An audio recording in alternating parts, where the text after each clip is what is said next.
So welcome everyone. My name is Anuj Daga. I am an assistant professor at the School of Environment and Architecture. And I've been convening the C Conversations program, which is the kind of platform of the school started with the inception of the school in 2014, which invites a lot of different kinds of architects, cultural practitioners, and people from design and art to kind of share their knowledge about the world with everyone around. So I must say that the C Conversations series has kind of convened about more than 100 lectures so far, which include not just lectures, but also symposia, exhibitions, and also on-site pavilions. So it's very interesting to now kind of foray into this medium of the digital, which has been kind of almost compelled to us by the recent COVID pandemic. So I welcome you all to the e-symposium called South Asian Landscapes, which has been partly supported by the Urban Design Research Institute in Mumbai. And the idea behind this symposium was that we have been looking at India to kind of inertly, and we wanted to open it up to look at the whole South Asian condition as a whole, because all the countries of South Asia kind of are connected through this landscape. And just to kind of open up this idea of landscape, it was meant to suggest an idea of continuity, an idea of a continuum, and an idea of shared history, because all of us have kind of experienced the same past and a common cultural kind of past.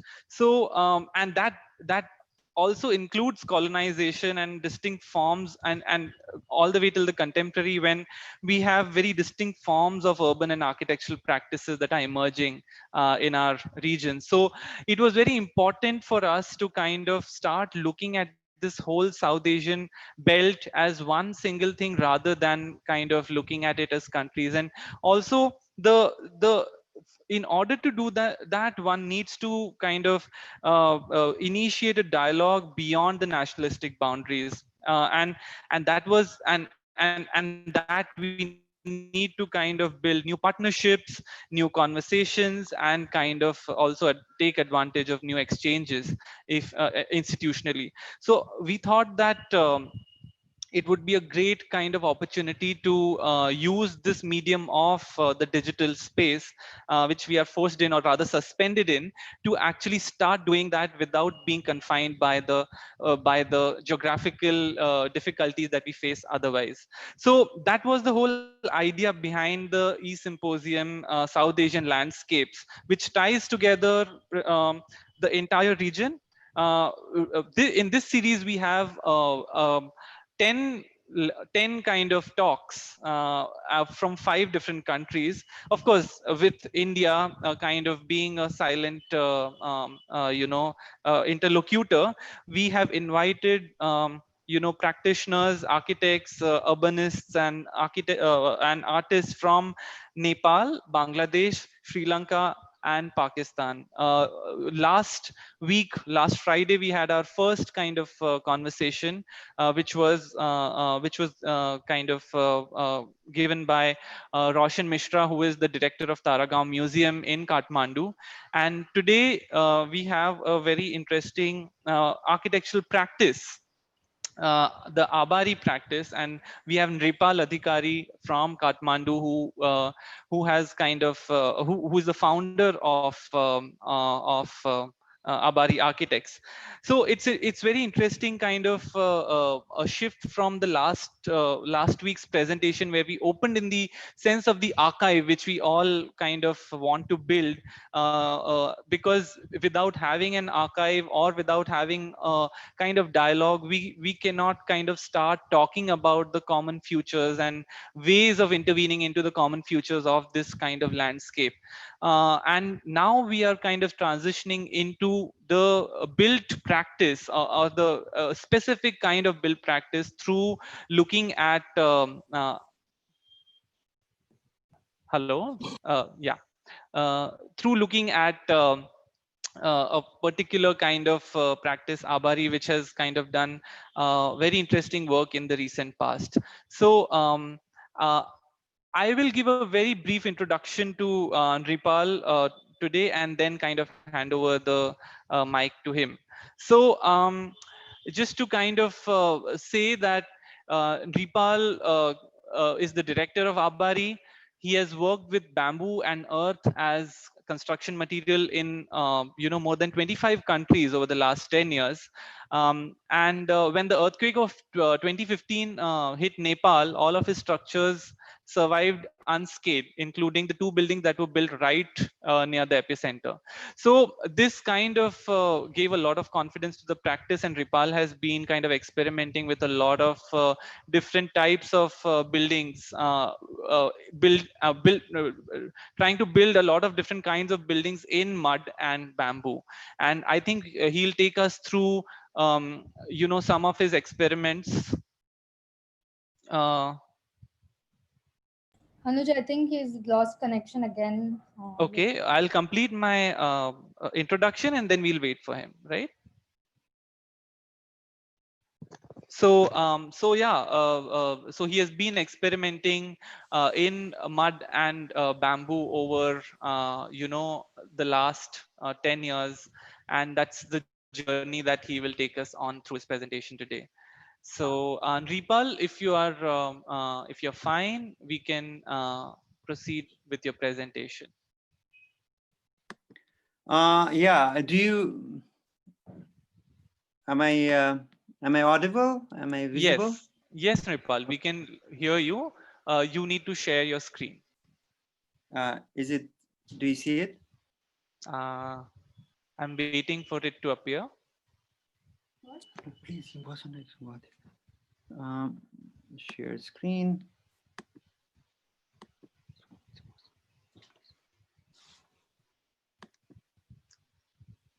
Yeah, just as you set this up, I would like to tell the audience that the structure of today's evening will be that Ripal presents he gives his presentation for about 45 minutes to an hour, and then we kind of will be happy to take questions from the audience. The audiences can type in their questions in the Q&A box that is below, if you look into your screens. So we will be taking questions from that box and posing it to Nripal after his session is done. So and also we will be muting all the other remaining mics so that we do not have any disturbance. And yeah, Nripal, if there is any technical problem in between, I will probably kind of ping you in some way over the Yeah, email. Yeah. yeah. Okay. Cool. Yeah, sorry about the small glitch. It kind of scared me. I don't know what happened. Yeah. So yeah, hello everyone. Welcome to you all from Dhulikhel, Nepal. I'm in a small town outside Kathmandu. And thank you, Anuj, and Rupali for organizing such a interesting program. I think it's really important that we people in South Asia have this platform, and then we have a dialogue in between. It's much easier to talk to people in the West or even travel to West than it is to travel within South Asia. And it's really interesting, like how in last 10, 15 years, the whole language of architecture is changing in South Asia. And then there's a lot to share and a lot to learn from each other. So I will tell you about my journey, like why I'm doing what I am doing. I come from art background. I used to study sculpture, printmaking, and I was doing like Broadway shows, off-Broadway shows, um, showing my sculpture in museums. And I was also interested in architecture I mean, there was some kind of interest, but I don't know, I can't really explain why. And I was in New York. I was, like studying architecture, but it really didn't click what I wanted to do. I thought architecture is more than arranging spaces, right? It had to be something much more deeper. So I wanted to explore more, and so I ventured into materiality. So in that sense, I went to New Mexico, and I saw this beautiful Native American architecture, especially this earthen buildings. This is a Pueblo picture from Pueblo in New Mexico, like a very human scale. It just looked like it was an extension of human body, and was built with so much fluidity. And it was, of course, it was not built by architects or engineers, and it's always changing. Every year you go, there's like some addition, there are some changes, the colors are different, and sometimes there's crack in this wall. But I mean, it looked like a human body. And it was this non-architect's architecture, so to speak, was really something I was interested, and I really wanted to study it, document it, you know. And I was looking for different architectures from Africa, this beautiful Rwandan weaving architecture, or like the mud architecture from Yemen. Like these buildings are 7 stories high, have amazing thermal properties, and they've lasted for so long. It's a living tradition, and unfortunately, it's all like dying everywhere. And I got to learn like about making domes. It was my first architecture I built with this community in Mongolia. I built this dome. It was a Nubian dome, and which uses no wood. So I mean, it has, it needs a technical precision, but it's at the same time, it's very organic, So it was a beautiful blend of, like a form, uh, community work that really interested me. And I started to explore more of architecture of South Asia. Like the earthen, like bamboo structures from Jharkhand, and this beautiful thatch roof, which is amazing. These thatch roofs are fireproof, or some earthen architectures from the mid Himalayas. They are earthquake resistant, or like the stone architecture from the mountains.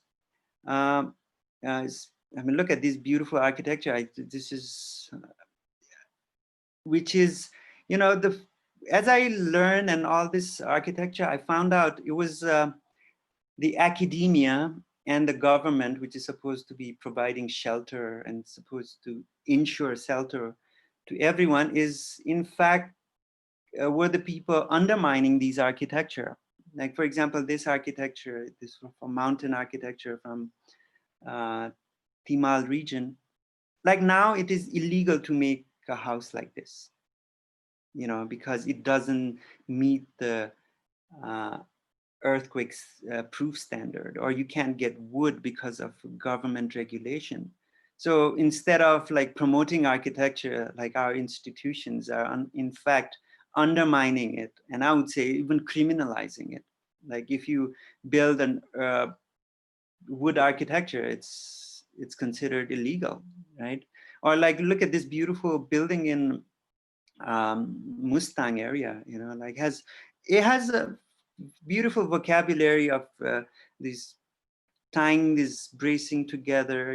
Like and the beauty of this is that it's local built. It's promotes local economy. It's an expression of human creativity, right? And it's providing shelter without environmental and economic cost. Like most of these buildings you see, people are like, the community comes together. So they come and build my house, and in return, I go and build their house.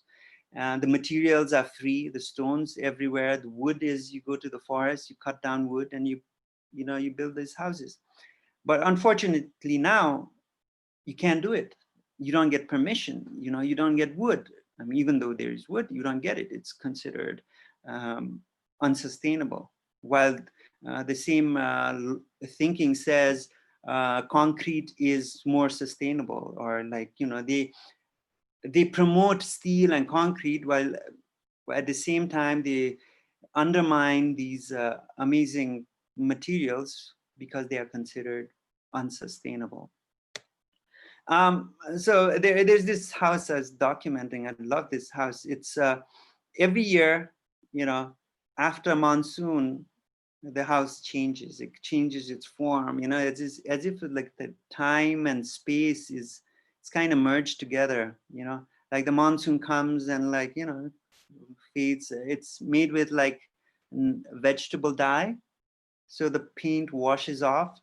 And they come and they just paint it again. It's a beautiful ritual. There's a nice party. Like it's an amazing tradition. But now it's losing, right? So here's a bridge. It's from 1895. It probably looks like it's about 25 to 30 meters long. It's made with bamboo and some cane. It needs pretty sophisticated engineering. I mean, this is the same principle that applies in a modern suspension bridge applies here as well. And if people were building bridges like this 150 years ago, you would imagine people would be building even more sophisticated bridges now. And but I think you're wrong, because this is what the kind of bridge people are building. And they're building like this. I mean, this is a real picture. There are so many, this cable rope bridge, so to say, all over the mountain landscapes, because the other materials, other knowledge system is, as I say, it's lost or criminalized. So people can go to the forest and just cut these cane and build it. And it's not considered, sustainable. And then people can't afford it. And so they make this cable tie, and then people are crossing it every day.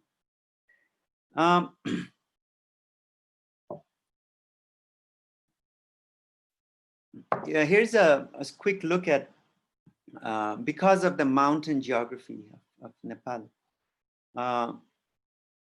even now the cement penetration is only about 17% in the whole country. That means the house, so 83% of the houses in Nepal are still built with earthen materials. But it's, the academia thinks this vernacular architecture is an embarrassment. People think it's an embarrassment. It's called Kacha house, not Pakka, right? Kacha as in it will be destroyed. I mean, even though they've lasted 300, 400 years, they're considered Kacha. And Nepal is one of the most, like, it's urbanizing at 10%. It's one of the highest in the world. And because, the lobbying is pushing like tons and tons of concrete and steel. And this is what we get now. I mean, you can't differentiate whether this picture is from Kathmandu or from Dhaka or Delhi or anywhere, like we've like kind of homogenized our identity, right? Look at this. I mean, like many places in Southeast Asia, we have so much history. I mean, this place, Kathmandu, has about 13 World Heritage Sites, but they are all like cannibalized, and like you see all these ugly concrete buildings. And literally, I mean, they are not just ugly to look at, but these are the cities itself have become unlivable. You know, the rivers are biologically dead. The air pollution level is one of the worst in the world, right? I mean, yeah, maybe this region creates a lot of GDP, but I don't want to live in a place like this. And so, I mean, there's the whole rhetoric that the earth building is, you know, especially after the earthquake, if you, that earthen buildings are not safe and we need to build with concrete. Like, you know, now, after the earthquake, if you do not get the government grant to build with traditional material, you have to build with steel and concrete. And it is built on a very false premise because the government has created this, what I call academic and technological terrorism. You know, they are saying, oh, the concrete is much better and you cannot build with anything else than concrete. But, and then they show this data that earthen buildings have collapsed and the stone buildings have collapsed. Yeah, they have collapsed, but it is collapsed because there are a few different factors. One is their numbers were higher. It is 84% of the buildings were higher. And the second factor is like these buildings, like for here, like you see here, like they had beautiful wooden bands before. And because of the regulations from the 50s, 70s, and 80s, they made these wooden bands, wooden material hard to achieve. So people stopped abandoning, like putting these braces. So that's why they are weaker. But people are like places like this building is from the epicenter of the earthquake, from very close to Barpak. And it survived, you know, while this building is from another epicenter. It's in Sindhu Palchok, where majority of the buildings that were concrete collapsed, or they are like severe cracks. So, you know, with this, using this very like false premise, government is imposing like this, I call terrorism, you know. So I call this because what you see here is like 5 years after the earthquake, people who had beautiful like 2-story earthen houses are forced to live in a tin shed.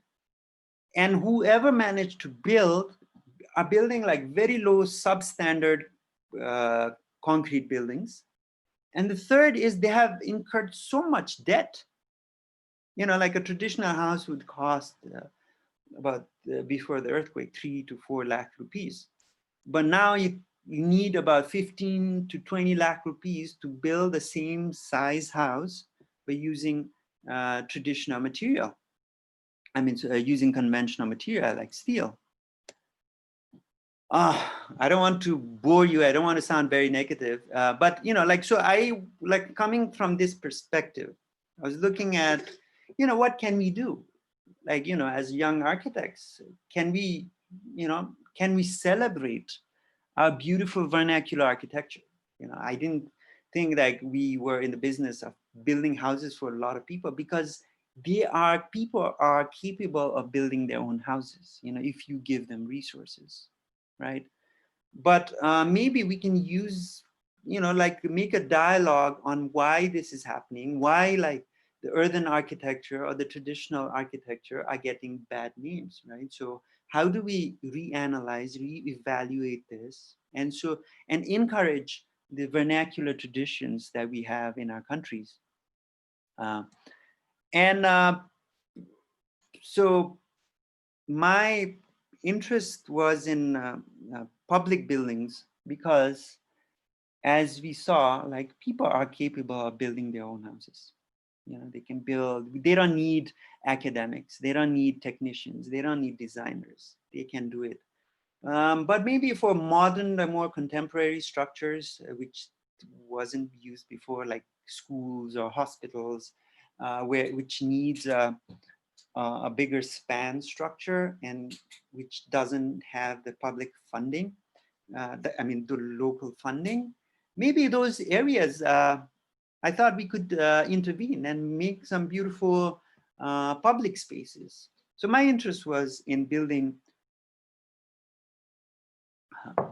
public buildings, right? So before the earthquake, so we started trying this building about 10 years ago. So this was building in 2010,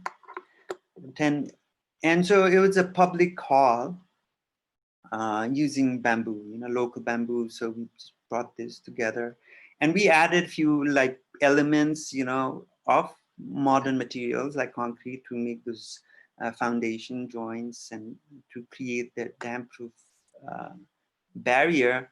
But overall, the structure was built with bamboo, like, and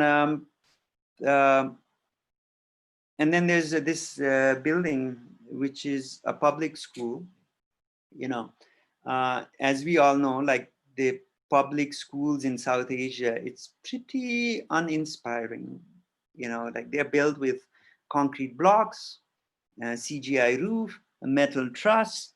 If it's hot, it's too hot to be inside. If it's cold, it's too cold to be inside. If it's raining, you can't hear a thing. Like, so I thought maybe we could build something more inspiring for public, like schools, using local materials. So there's this building we did, so this is using stone. And then we have these bands to make it earthquake resistant. And then the truss uses bamboo. And then we put this slate flagstone, pretty heavy. The engineers wouldn't allow it today, but we did it. I mean, this is pre-earthquake. And incidentally, this happened to lie just as we had finished. It was even like 2 months after we'd finished. I mean, there was a big earthquake, and this happened to lie right at the epicenter of the earthquake. Right? It was a vindication of our philosophy. I mean, even we were surprised. I mean, there's everything collapsed. The whole district, there was like hardly any buildings surviving in this region. And this building built with earth, I mean, stone, bamboo, slate, it survived, I mean, look at inside, and it's pretty modest, we put this mud plaster and we repurposed some beer bottles that were there, like some drain pipes for lighting.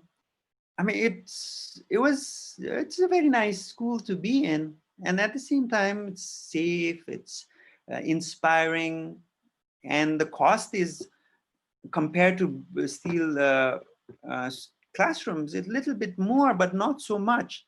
But even then, my argument is all the cost that goes into building the school is a good cost, because you're hiring local people to do it. You using local material. You're creating new crafts, craft base.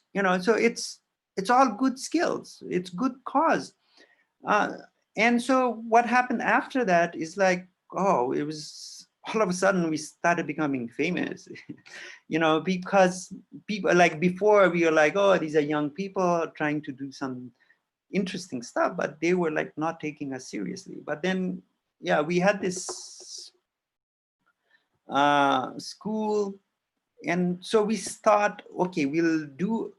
So there was a lot of interest after the earthquake to build schools. And so we created this design with earth and bamboo.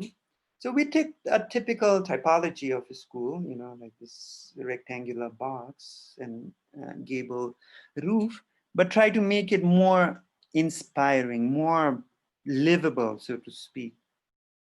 We had earthen walls, earth plaster, bamboo roof, bamboo ceiling, a nice ventilation, good acoustics, like we didn't get too crazy on the design because scalability and replicability was an issue. And so we put this design up on our website so people could copy it. And happy to say, like about 20, 25 schools were built using these open source documents. Here's, here's, you see, it's a school. The wall system, the blocks are made with earthen blocks, and there's a bamboo roof. And then we have these bands, like it's mostly for psychological safety, and like, you have even bamboo furniture, bamboo truss, very well insulated. It's a very nice, pleasant structure to be in thermally, and the teachers are very happy. I mean, but we were thinking then, like, then the question came: if this is so good, why isn't it scaled? Why are governments still building with steel and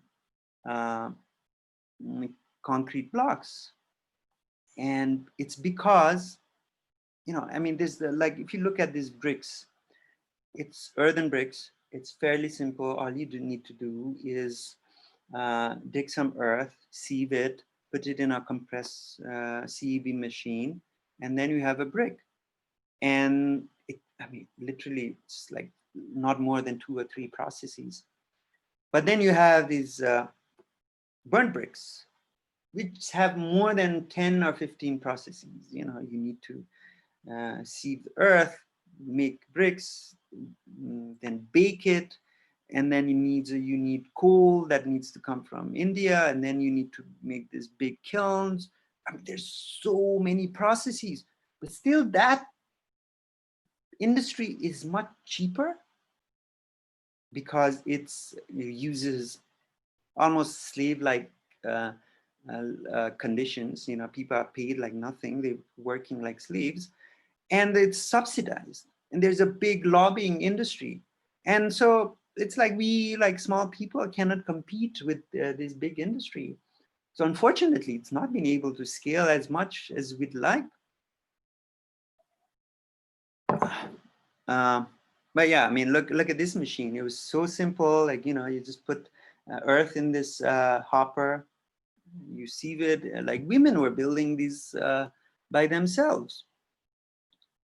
And if you look at the cost, 35% is the labor cost, 54% is the material cost, the local materials.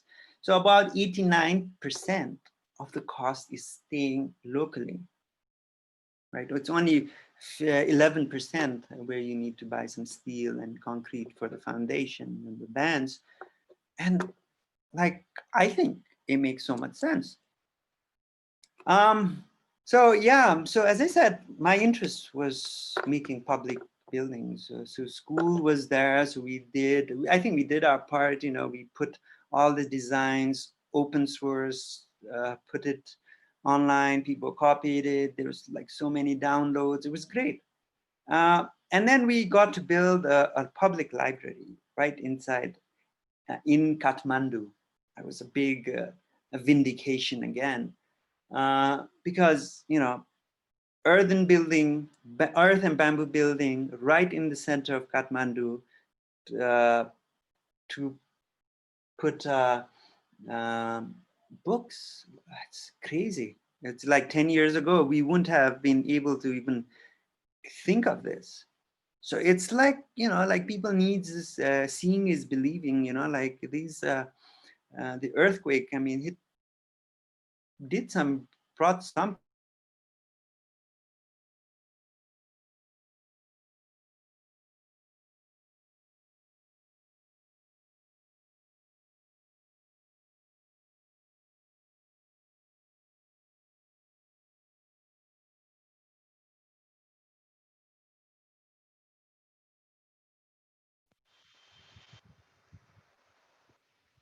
I think Nripal is frozen.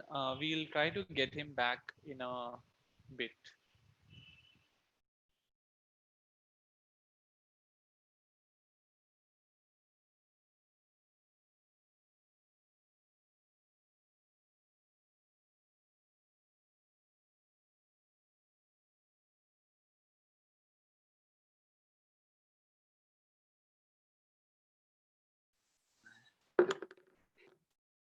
Uh,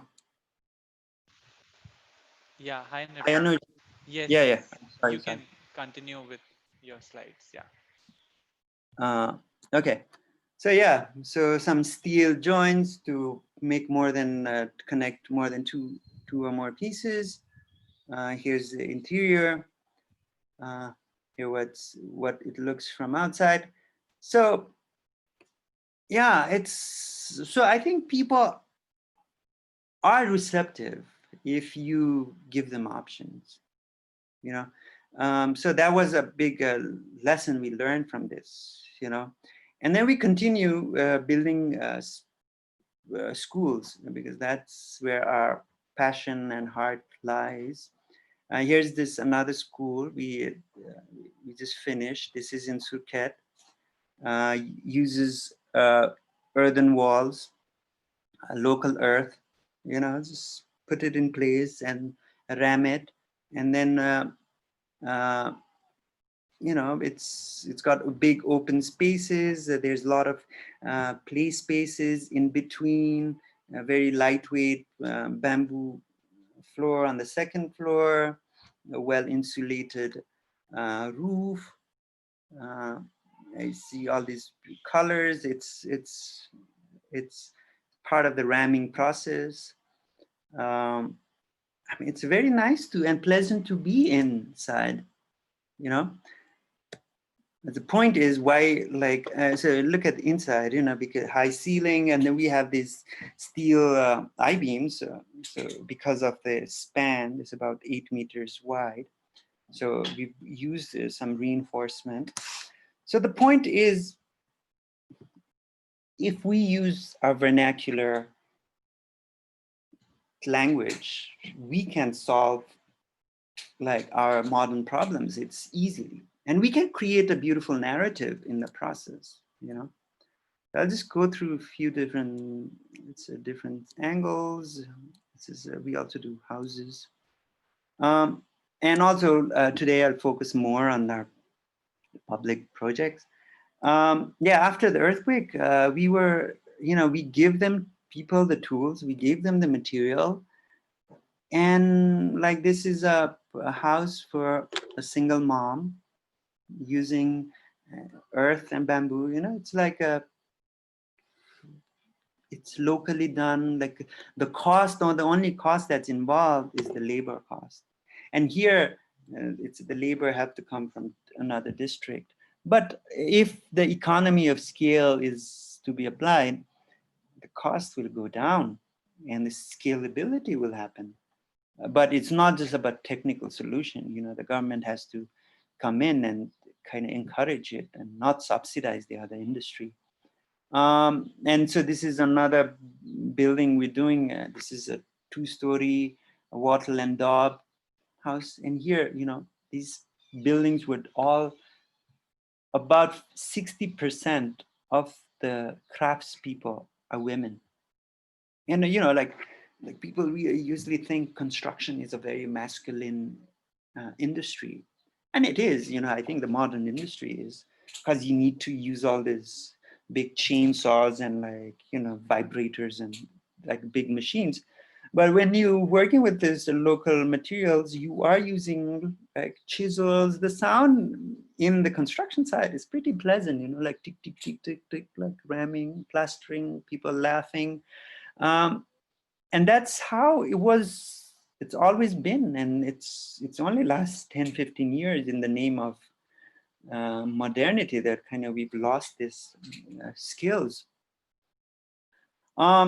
So again, as I was saying, like, you know, like you cannot look at architecture in isolation, right? It's not just a solution that I have a brilliant solution to build with bamboo and boom, they will change the world. No, it's a system, right? It needs different variables. Like, you know, like when you build this structure, like where's the material coming from? Where are the people coming from? And when people start building with earth, what are the other implications? Environmental implications, the social implication, the cultural implication. So, you know, these factors kind of help in determining the acceptability, right? So as architects, we've kind of like realized this, you know, we didn't want to just go and build some isolated structures in different parts of the country or the world.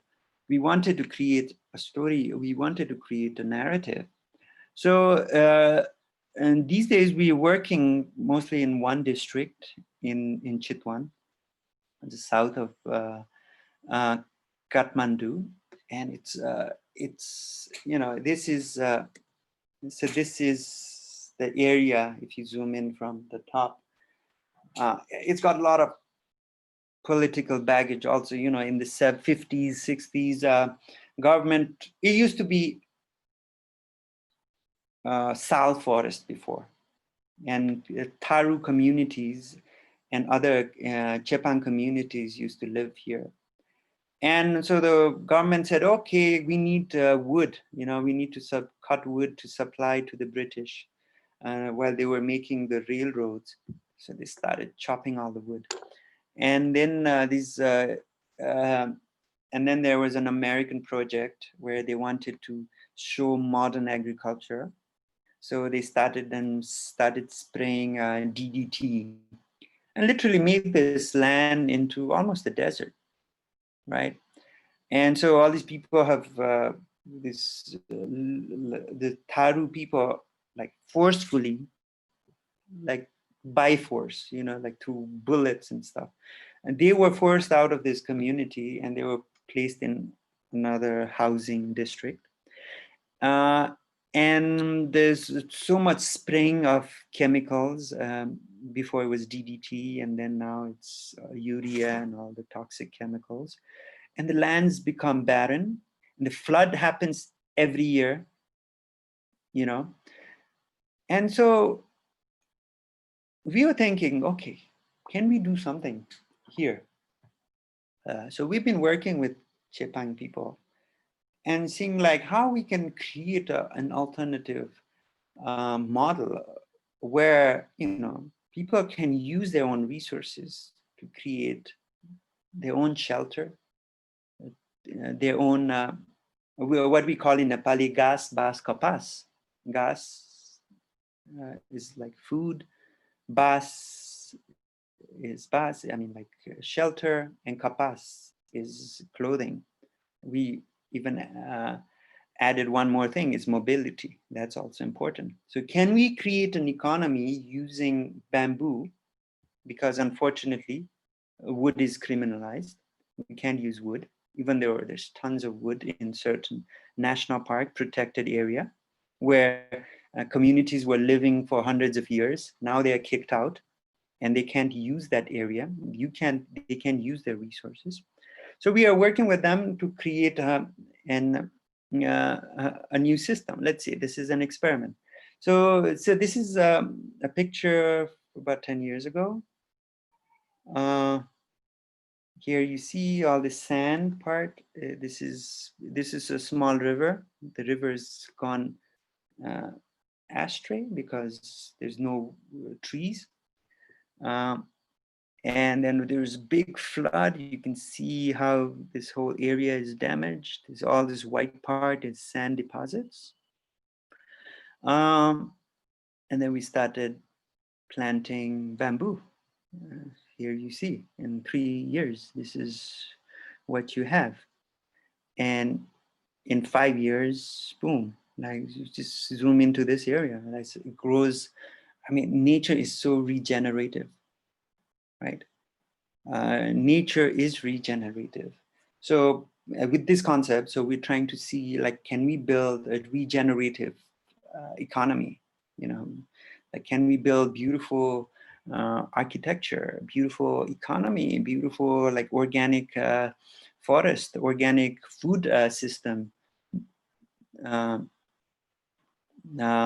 So what we've realized to come to the end, like we've realized if you give people resources and when there's community, when it overlaps, they create beautiful craft and art and music you know, like, you know, we architects tend to go with, oh, this solution of low-cost housing. All this low-cost housing solution is just a way of saying we will use less concrete, you know, like we use your earthen material and put more concrete in it. I mean, they don't need our intervention. I mean, they are totally capable of building beautiful community themselves. What we need is to give them access to their resources, which they've been using for hundreds of years. And when it overlaps, you create, you know, food, shelter, clothing, and what we call mobility, right? And so so in terms of mobility, we're doing some experiments. So, you know, we're building, like I just showed you some houses with them, but now we're building doing fun projects with them, building these bicycles so they can put their vegetables and like go to the market and sell it. Or when tourists come, they can sell it. Or this a bicycle, you know, kind of like off-road bicycle using like local resources. So yeah, so this is overall narrative we're trying to create a self-enclosed economy where everyone wins. You know, like the modern industry is very extractive, right? So it's like, oh, like, but I think there is an alternative economy where like the soil will regenerate and people will have an amazing livelihood, and the arts and craft, music will thrive, right? With this, I'd like to end my talk.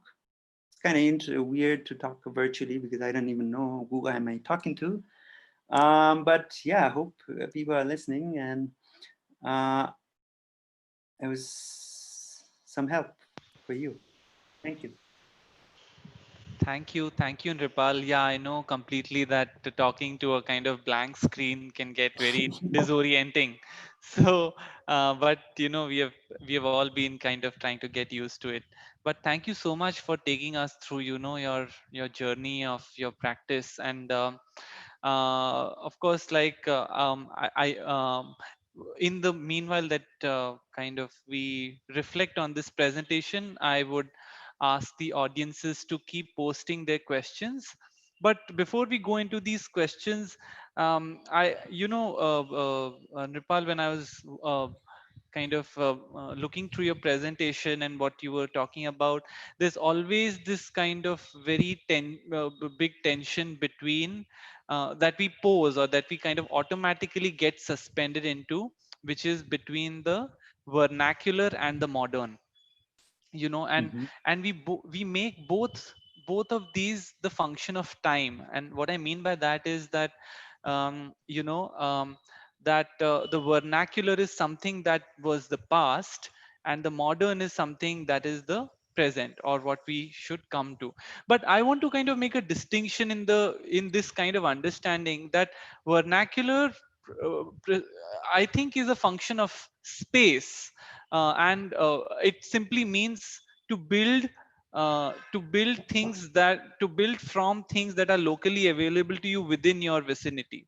And so in that sense, today's vernacular may not be the reviving the past, rather re-looking at, you know, your own ecology of things. And so what are we really invoking in you know, modernizing the vernacular and so on. So I just wanted to kind of bring this idea of you know, terminal, because then the kind of discourses that get framed around it is always this dilemma of, we are bringing the past, we are copying the past, or how do we contemporize it into something that is more relevant to what we live around today.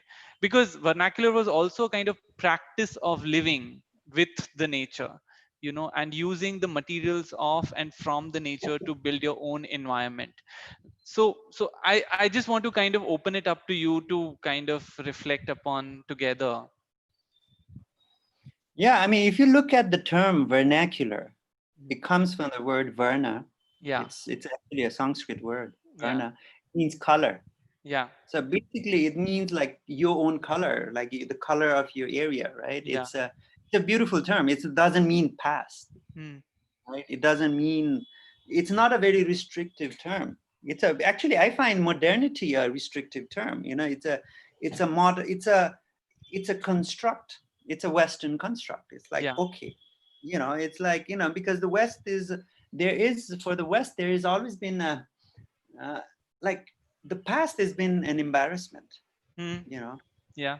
like when you look at the past, and so for us, past is, I mean, it's living. So they created this modernity, they created this a distinction, a space, and as opposed to unmodern, what is the opposite of modern, or like Hmm. backwards, and here we are modern, Yeah.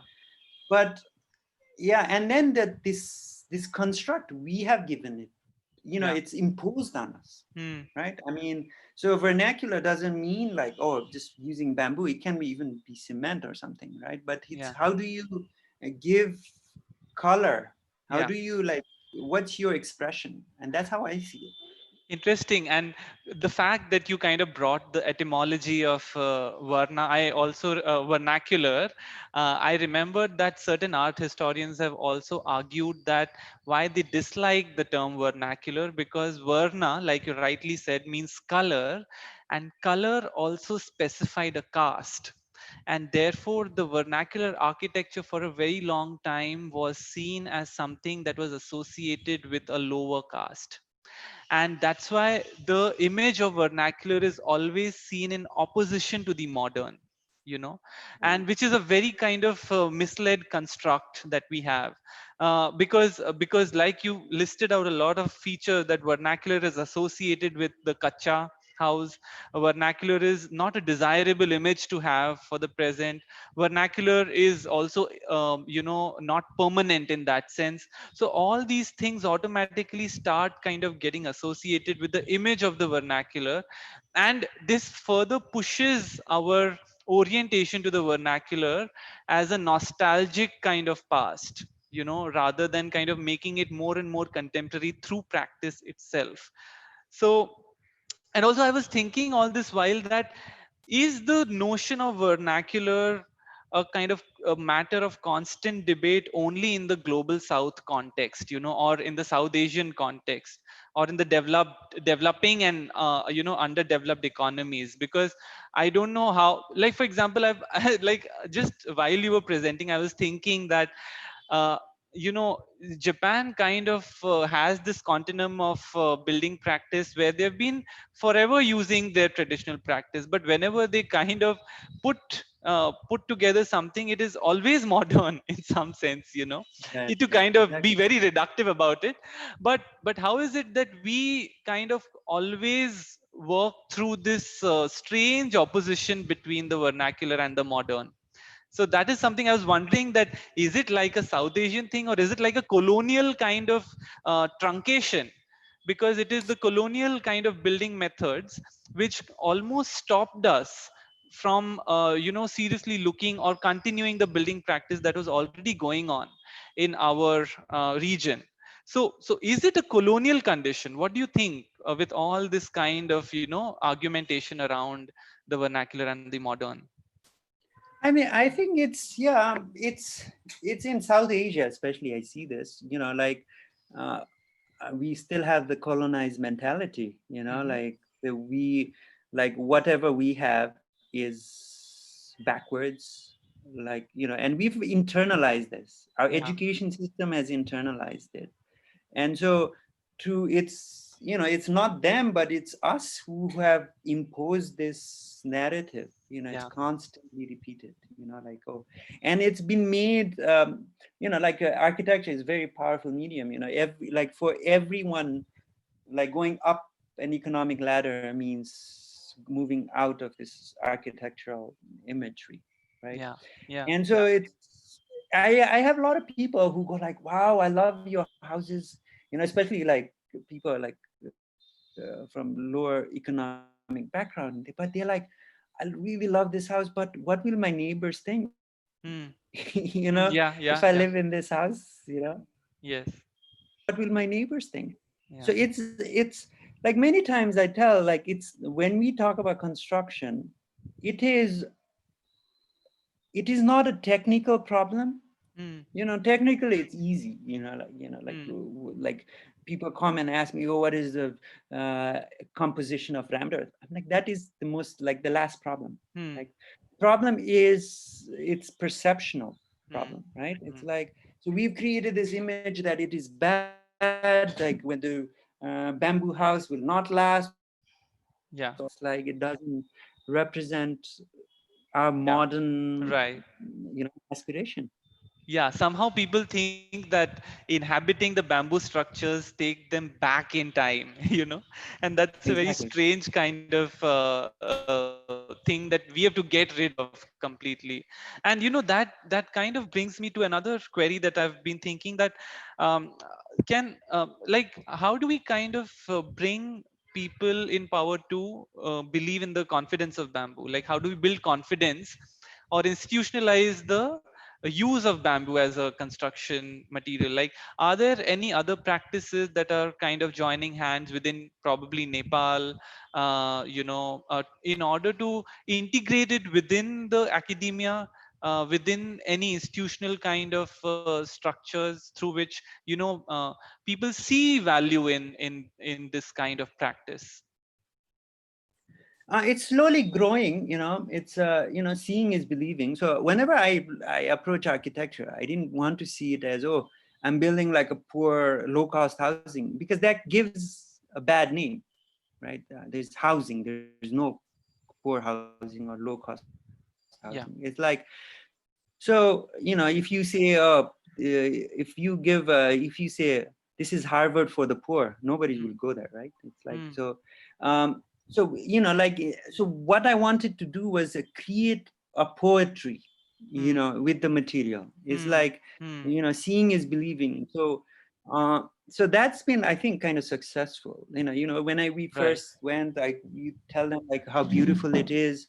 People are Mm, like, okay, whatever, right? mm, Maybe. mm, But like now it's like, like when people come and see the structure, they go like, oh, this is beautiful, I mm, want it. So mm. this is and I think more like Yeah.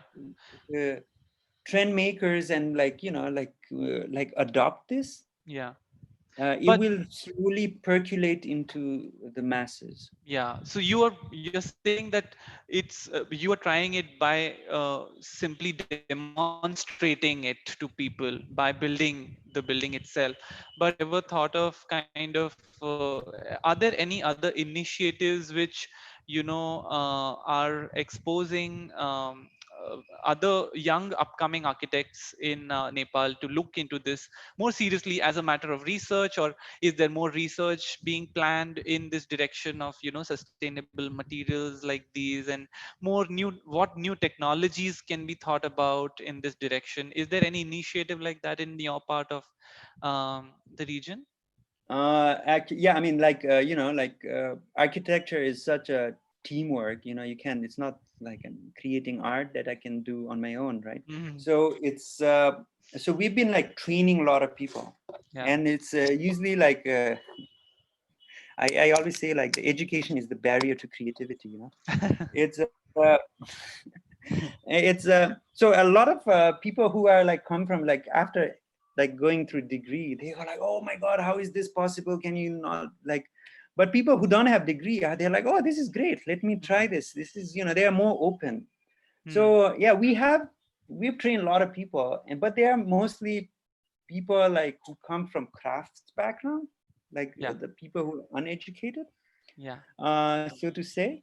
But now it's like slow. It's interesting. Like there's more global interest. Like we have people from like universities in Australia. They come to learn with us. They're like, oh, this is great. This is material for the future. Yeah. And we have like a lot of interest from students from India too. They're coming. Mm, mm. So, Nripal, I have a couple of other comments, but I'll actually like to begin taking questions from our. Hello, can you hear me, Nripal? Can you hear me, Nripal? Yeah, but I'm slowly. I see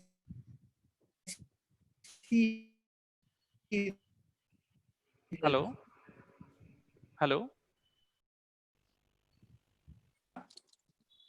Hello? I hear you. Okay, I think, Anuj, I hear you. yeah, yeah, okay. I think I lost the last statement you were trying to say. Would you would you like to repeat that? I heard you. No, I'm saying like slowly the tide's changing. People are getting interested, young people. Right. And we do Yeah. some workshops and trainings. Right. Right. But yeah, I try to make them more engaged. If Hmm. you really want to learn, I say come to our site. Get your Sure. hands dirty. Yeah. Yeah, it's not like just a theory. Yeah. Yeah, yeah. Nripal, I'll now take questions from our audiences. There are lots of people who want to kind of clarify a lot of things that you showed in your presentation. So, there are lots of questions which are regarding some kind of technical clarifications in your projects, and I'll probably kind of start reading them one by one. The first question is by Lavanya Garodia, and she's asking that what is really the earthquake proof standard? Why would they disallow buildings with natural materials? Aren't the buildings built in Japan all out of wood? And isn't that country vulnerable to earthquakes the most? So, yeah, the question around what is the apprehension? This is not just a Nepal thing. Like there's in this 50s and 70s, 80s, and it's still continuing now. That misguided belief that wood is bad. You know, Hmm. so so people thought, oh, people are cutting down wood trees, and so like there will be desert and there'll be forest, like and so people stopped uh, promoting wood, and that's why Hmm. we and that wood was traditionally the bands that people used to make earthquake resistant houses. And since the Hmm. wood was banned, and like people thought like all the structures are not strong. Hmm. So it's Hmm. more to do with policies. It has nothing to do with Yeah. like with the material, with the technicality. As I showed you, like these beautiful 3 or 4 story earthen houses, like this house, you can't build it like this unless you don't ask for permission. Hmm. Like Hmm. Hmm. because Hmm. people think it's kacha, or it got to do. And this Hmm. house Right. survived the earthquake. I mean, there's so many Right. houses that are shown, it's all survived the earthquake, though they are Yeah. considered kacha. Yeah. There's another question from Rutvik Paranjape, and he's asking that I think he's a part comment and part this thing. He's saying that increase in concrete and steel construction may be due to the reasons of easy access of the material and lack of skills that skills of traditional construction. How can we address this situation to orient the people towards traditional and sustainable practice? I think this is something that we have already discussed. And but do you think that it's because people have forgotten the techniques of building with bamboo? Is it something to do with that? No, I mean, it goes hand in hand. Like if you look at when you do RCC construction, it's pretty technical. Like Yeah, it yeah. needs a lot of skills to Right. but and people are willing to learn because it's in the market, because Correct. of economy of scale, Yeah. right? Yeah. I mean, bamboo is also technical, but since there's no market, so the skill Yeah. dies. So Yeah. it's a function of the Correct. economy. There are a couple of things regarding the maintenance of bamboo. So Sudha Rani is asking that what are the maintenance costs and commitments that are required for earthen and bamboo structures? I mean, maintenance is, I see it, I mean, there's uh, not really. I mean, if you design it properly, you don't require any maintenance. You don't like you design it such a way that uh, you don't. It's not totally exposed to the weather elements. So Hmm. all our trusses are inside. Bamboo, we use it inside interior trusses. I mean, they will last forever, and they don't. Hmm. You don't have to maintain it. Hmm. Hmm. There's a small clarification question from Jaya Raya Prolu. I'm sorry if I'm not pronouncing your name correctly, but she's asking that what are the door and window frames made of in the earthen buildings? Are they, what material is it made out of? And also, They're made does, out of, it can be anything. I mean, it can be okay, bamboo, it can be wood, it can be, yeah, to and does some the extent. tile roof rest on bamboo rafters and purlins or other hardwood? It lies on bamboo. Yeah. Okay, Sometimes we put the battens as wood because to get that, to compensate clean for the line, yeah, invalid. yeah, Yeah. yeah, yeah, yeah. This is a very kind of popular question in such kind of presentations, that how and to what extent can we bring the vernacular building techniques in an urban context where the population density is quite high? Um, see, even with concrete or with like let's say brick and cement masonry, which before the advent of frame structure, where the people used to do load bearing structures, right? The load bearing structure cannot go more than 2.5 stories according to modern code. So that's why people use concrete frame and Hmm. then put the masonry as. So if you want to go multi-story Hmm. within the code, within the modern context, Hmm. yeah, if you do a frame structure, you can go as high as you can. Hmm. Hmm. Ayush Veera is asking about one of the joineries that you showed, where there's a steel core with many bamboos shooting out. So she's curious to know how it is done on site. Like, is the steel connector custom made for every junction, or do you kind of fabricate it separately? No, I mean every joint is a kind of custom joint. Okay. So we do it beforehand, but these are like Mm, done by hand. These are not like machine made. You know, it's no CNC machine and or anything. It's like yeah, mm, but it was done and what is the beforehand. process of us? Yeah, she's asking what is the process of assembly in that complex joint where many members of bamboo come together to a core. Like, you just So first plug them we in use, and yeah, it's kind of hard to explain. So there's like all these nuts that stick out of these joints, yeah, and then we have another nut that kind of ties it together, so yeah, create that tension. yeah, So like so it creates it's a tension right, member. yeah, and then it is hoisted up. So the truss is No, assembled no, on the ground and then no, hoisted no, up. no. Actually, we do everything in situ. Like this, Okay, okay. There's another question. Has Abari explored the metabolism of a city and how the alternate economy would feed into thriving metabolism? Can the supply chain model be adapted into the city scale? I feel it's a, yeah, yeah, I don't understand the metabolism of the city part, but like what we're trying to do is yeah, create. If you mean like it's a multiplying organism, hmm, like uh, we we are doing that as the last slides I showed. So we are hmm, trying to create this vibrant economy in rural area first, and because I feel like the cities are already ruined. hmm, hmm, It's like so the urban area, the rural area still has potential to be hmm, to hmm, to to survive this chaos. hmm, So that's why our focus is mostly on uh, rural areas, but the economy is in urban areas. So we need that rural urban yeah, connection.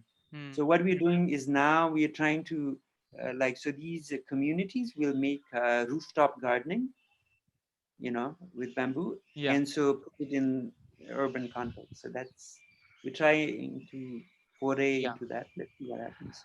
Gauri Gupte is asking that what is the lifespan of these structures, and are there any basic joinery systems you have developed or changed according to site situations? We have uh, we have developed 3 or 4 kinds of joinery, and it depends on the kind of structures we do, where they are like Hmm. a quick structure, semi-permanent structure, or permanent structure. And also the joint system we've done so that, all the bamboo pieces are, you can like basically unmount it, Yeah. and Hello. Yeah. also, like all these bamboo are treated, so they will last at least 50 or more years. And if, Hmm. say, something happens, like one bamboo member goes bad, we've designed it such that you can just go there and unscrew it and replace it. Hmm.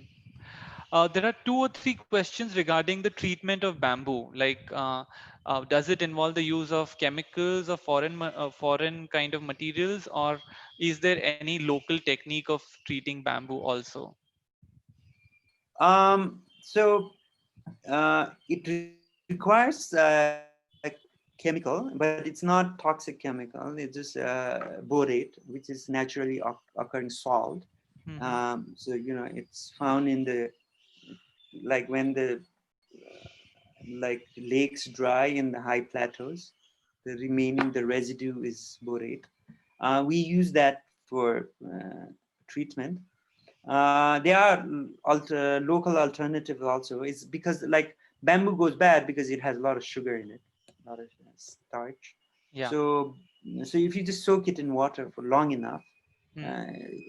sugar will dissolve, Hmm. right? So Right. those are the traditional methods. They are Okay. effective, but they're very time consuming. So we don't. Hmm. Okay. And there are 2 or 3 questions regarding the stability of bamboo buildings. One is, I mean, the concern is that after the earthquake, there is a general concern for the stability of the building. So, number one, are there any particular ways in which these buildings are kind of addressing that, and are there particular kinds of foundations and stuff um, for these buildings? I mean, the beauty of bamboo is, I mean, I didn't go much into the technical aspect of bamboo because it's, Yeah. uh, will be another presentation in itself.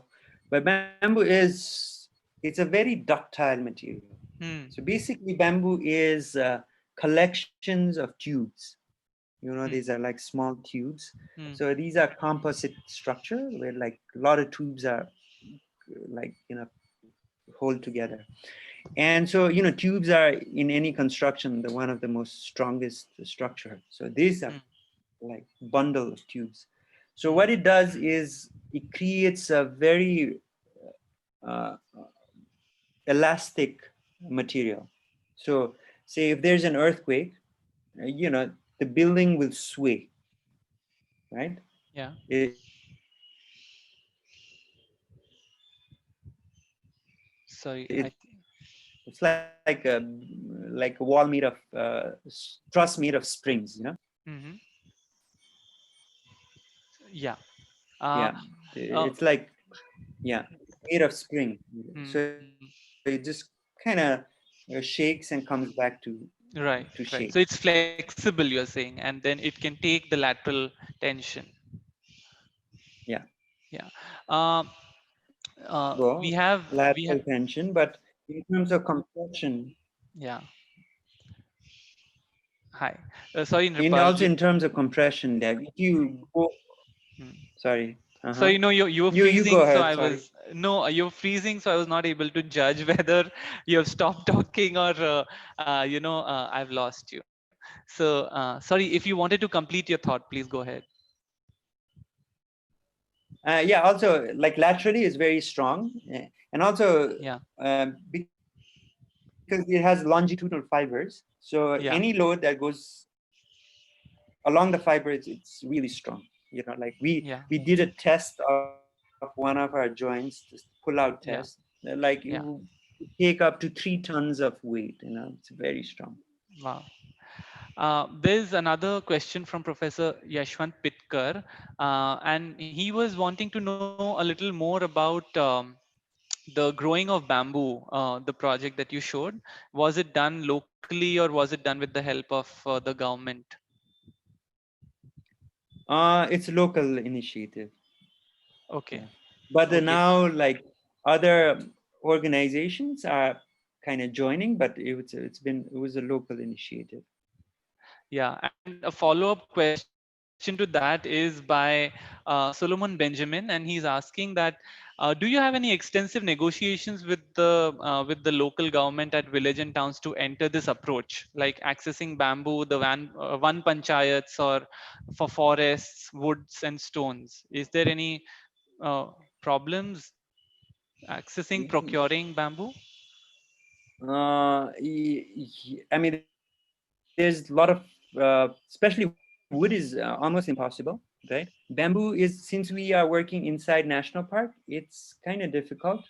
But we are, Hmm. the whole government is very supportive of our work, and they really want to, they Hmm. help us. And Hmm. within the limits, they've been very cooperative. Hmm. Hmm. Okay, now there's a long question, slightly long comment come question from Sabi Ahmed, and I'm going to read it out to you. And he himself kind of apologizes that, sorry, this is a long question. I found your presentation fantastic because you did not speak of crafts patronizingly. We commonly hear people in the urban context say we need to protect crafts, traditions, or vernaculars, and through the formulation, the rural folk or women become custodians who have to embody tradition and preserve it by not modernizing. He further says that your presentation did not do that because you spoke of systems and conceptual parameters. That is more expansive and important element of that element of that is regeneration, not preservation but regeneration. In such a proposition, how do we rethink institutions such as museums, archives, educational institutions that are anchored in preservation of objects and knowledge as opposed to regeneration? I ask this question also in connection with the last session of Sea Landscapes, which was on archives also. Okay, this is a, And if that's you a have very any interesting response. topic. Yeah. Mm, I mean, it's a very interesting topic. Yeah. I like people ask me, like, are you, and I tell I'm not a conservationist. mm, I am like, like as we talked earlier, vernacular, I mean, to use that term, it's a very dynamic process. It's not like romanticizing uh, the past. It's like celebrating what we have, right? That's how I look at it. And yeah, I am not a big fan of museums and archives also. mm, mm, They have their own place for certain things, but craft needs to be encouraged, and like they need to be seen from a different perspective, not from a very uh, like you said, patronizing or you know romanticizing perspective. you know it needs uh, it's a world of its own. We need to have a serious, like one-to-one dialogue with these people. In this comment, people look at, oh, how we need to preserve the rural folks, mm, and they kind of want to like objectify them. But mm, yeah, I think that approach is totally wrong. mm, mm, mm. Interesting. I'll move on to other question. So there's a question by Divya Jyoti. She's asking, since there are different levels of earthquake throughout the world, tsunami and floods as well. So will technique of using natural materials withstand through these disasters anywhere in the world? does it depend on various factors? I think she's asking whether bamboo is a versatile material to adapt to disasters across geographies and the kinds of disasters. Will we be able to use It's this? really interesting. Yeah. Interesting. I mean, I'm not just talking about bamboo. I'm just talking about design in general. Yeah. Like, for example, like the stone buildings in Kathmandu, in Nepal that I showed. Like these buildings,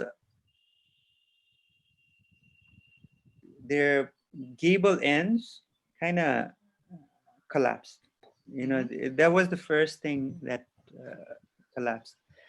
And it was not that collapsed because it was designed that way. It's like you take a modern fuse system, right?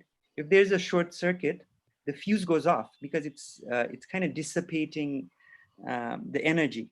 You know, if you kind of lock it in, the energy will like kind of burst inside, or like a pressure cooker.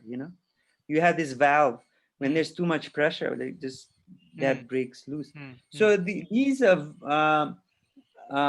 gables were designed in such a way that if there's extensive shaking, this will just come out like this, right? And while the main diaphragm of the building survives.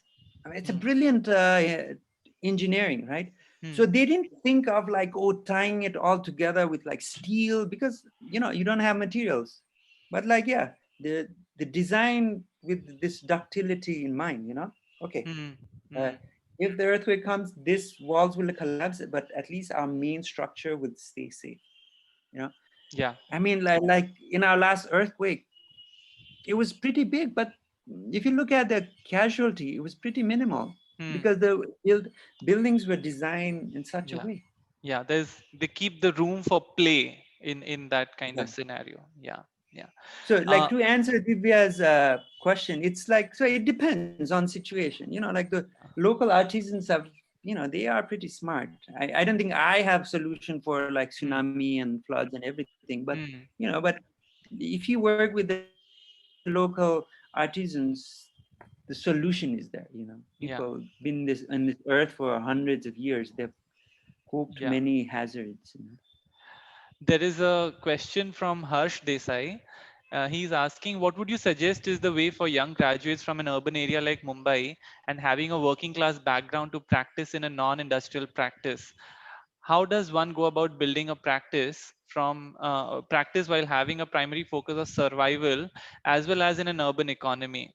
Unfortunately, currently all the non-industrial studio practices are built through practitioners from privileged backgrounds and not ordinary. This only widens the gap and makes it exclusive and not day-to-day ordinary. Um, Actually, Harsh, it is possible. Actually, one of our friends, I don't know if you know them, they're from Mumbai. Put your hands together. Yeah. They're doing amazing work. I mean, they are practicing non-industrial architecture, like what you Mm. wanted.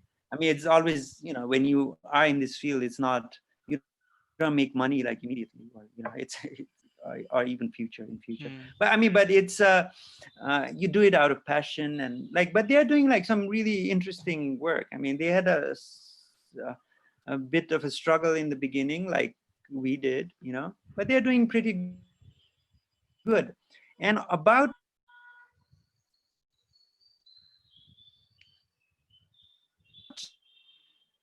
a lot of people claim like it's from privileged background. They even really bad reputation, not because of the technicality, but because of perception. Mm. So you need to change that perception, and for that you need to have like a certain kind because so that becomes limited. So you'll have to you have to kind of narrow down your focus. Mm. But once people start accepting these materials, then it becomes everyday material. The prices will go down. Everybody will start using it. Mm. Mm.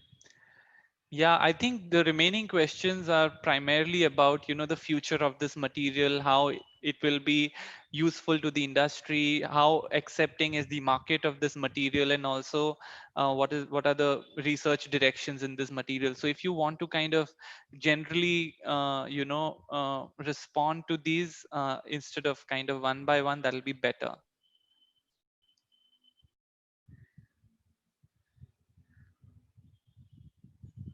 Hi, Nripal, can you So hear me? yeah, Yeah, about the, yeah, I'm yeah, here. Do you hear me? yeah. Yeah. Yes, So about the future, I don't have any many plans, like how they say, yeah. No, I if you make plans, God laughs, like no, I meant it that the never future goes for the way this you material. future of architecture. Right, I'm coming to that. So I think it is, people are getting tired of like homogenization. Mm, People are looking for new, like we said, colors, mm, new expression. mm, Architecture is not just a box that you solve a problem. It's mm, not like, okay, like you have walls, you have roof, like, mm, okay, it's good enough, go and live there.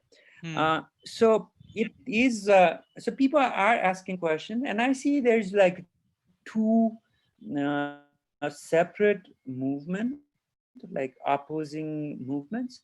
mm, One is there's this whole claim of megapolis and smart cities, and like where everything is connected to grids, and there's like big cities. Last yeah. time I was in Bombay, there's like it's virtually merging with Pune. It's like Mm, getting crazy out of hand. So yeah. there's one trend where everyone is becoming centralized, homogenized, Mm, and I find it very limited. But there is some kind of rebellion, I should say. People are saying, no, I don't want to, live in this mm, paradigm. I want a different narrative. mm, And so that is also happening, though slowly. mm, And we don't know like what the future holds, right? It's like mm, it can go any direction. mm, Like the COVID has shown, like the whole system is so vulnerable. mm, mm, uh, mm, like so if there's one small virus, the whole like infrastructure collapses, mm, like mm, the economy collapses. mm, um so people are saying, oh, like we were like, it's kind of interesting that our philosophy was always vindicated by disaster. Like when we had, there was earthquake, people were like, oh, maybe your building was a good idea. mm, But now, and then we've been talking about rural economy, like a system thinking, like like grow your own food, live your own, build your own house. And mm, now after COVID, people are like, oh, maybe you're right, maybe we should be doing that. you know mm, so mm. it's I don't know. I can't tell which directions the people will, like the Yeah, whole society will go. But for people who want options, I think it is there. yeah. And it's interesting that you mentioned that the earthquake was quite a moment of, it gave everyone that moment of reflection where they could redirect from the otherwise kind of mono direction, that they all were thinking about. So it certainly kind of diversified a lot of new, uh, you know, uh, inroads into rethinking architecture altogether, I think. Exactly. I mean, Yeah, it's yeah, it was it showed that there is an alternative, yeah, because we've been told there's no alternative. We've been told that concrete is the only solution, right? yeah, yeah. But there is an alternative. Nripal, there are two questions about whether you design these, the structural design is intuitive, or is there some kind of load testing or things like that goes into it.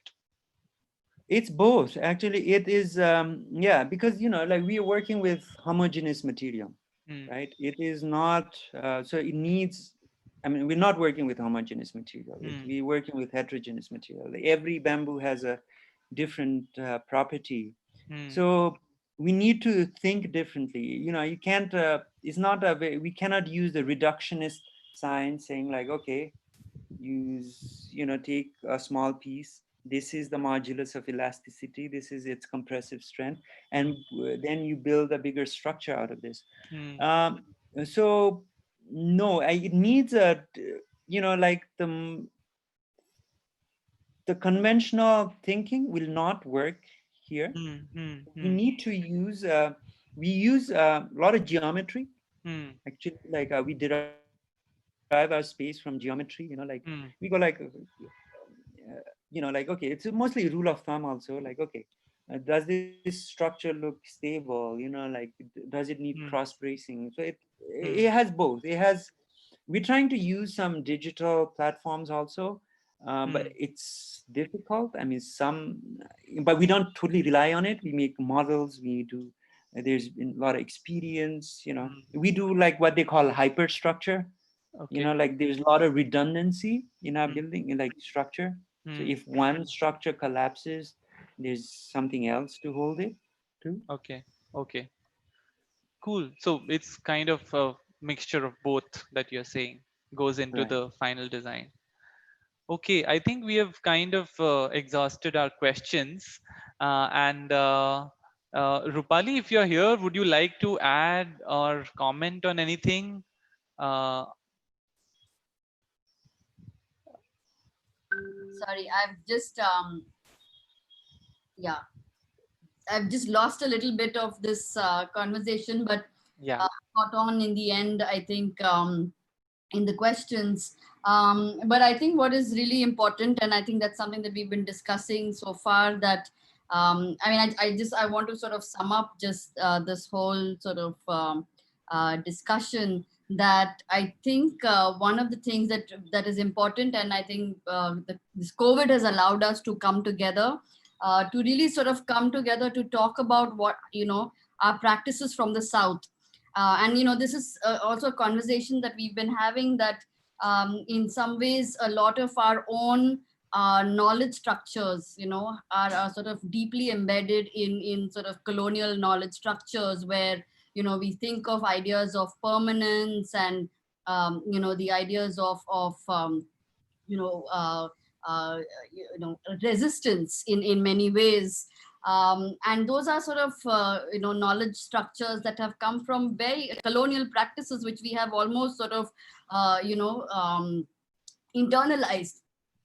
But I think what is nice and to see is that through contemporary practices, people are trying to challenge these in many ways. Our sort of ideas of thinking of ideas of impermanence, perhaps, impermanence that gives us new logics to think of our practices, that perhaps we don't have to go and make things so permanent that we destroy our forms of living. And I think practices like yours are very interesting in that they affirm a kind of form of life that do not come from sort of violent practices of permanence. And I mean, what is also sort of something that to think of is that many of our policies, and we've seen that very closely. We have in India, we have something called the Indira Awas Yojana, and what that does is that it sort of it gives people funds to rebuild their own houses. And this is something we've seen very closely. I don't know if Pratik is here, a friend of ours who's an architect who's been practicing in a tribal village close to Mumbai. But what these policies do is, because they come from these very violent sort of colonial practices, they say, we will fund the house only if it is built out of the so-called pakka house, the pakka sort of form of construction. And what that does is that it sort of completely throws, the life that is lived with nature, with sort of, the forest, completely out of the picture, because it's now, you can't even breathe in that house anymore, but you will be funded only if you build that pakka house. So all other forms of construction, other forms of practices that have come from, sort of learned cultural ways of doing things are not validated, by policy. And I think this is something that we really need to look at very carefully, because in some ways it destroys a form of life. And I think that's something that you've been also talking about in this kind of act of reconstruction that happens after the earthquake as well. So I mean, that's something to think about. Yeah, I mean, I like the term that you use, violent. It is totally violent. Like what they are trying to do is like, okay, this is my way. Like either you live in a concrete block, which is like, I don't think it's even livable. I mean, it is so subhuman. It's like it's funny. Like I go and talk to these people who build the houses. They say, "Oh, we build a house for the government. Now we should build a house for ourselves." Yeah, exactly. Using the fund. Yeah. Like they build like this. Yeah, absolutely. That's something that we've been seeing here as well, that a lot of people circumvent this policy by, sometimes they build fronts, but then they will build the backyard, which is, more porous and built through this Right. the local technology. But that's how you'll get the fund, or you build a small sort of house, but that's actually storage. And the rest of the house is used to actually repair. Right. So that's, I mean, that's Yeah. really the way people sort of circumvent policy, which is really nice because it kind of affirms a form of living. Mm. Great. I think there was a lot to take back from this lecture. The whole idea of rebuilding through techniques that are native and continuing these practices which are otherwise truncated and temporarily kind of diverted due to the colonial kind of process. So I really thank you, Ripal, to allow us to kind of dive into this discussion once again. Thank you so much for joining. And with this, I would like to kind of close the session. Thank you all our audiences. Our next C City conversation will be on 31st of July. And we'll be now shifting countries to Bangladesh, where our first talk from Bangladesh will be delivered by Professor Qazi Ashraf, who is from the Bengal Institute, and he'll talk about a range of experiments that he's been doing in the kind of global context. So thank you everyone, thank you the panelists, and we look forward to see you in our next session on 31st July. Thank you. Thank you. Thanks, Bye. Nepal. Keep in touch. Thank you. Yeah, Yeah, I'll see you in Nepal, like when Yes, this. yes, yes. absolutely. Looking Yeah. forward to that. Yeah. Yeah. Yeah. Okay.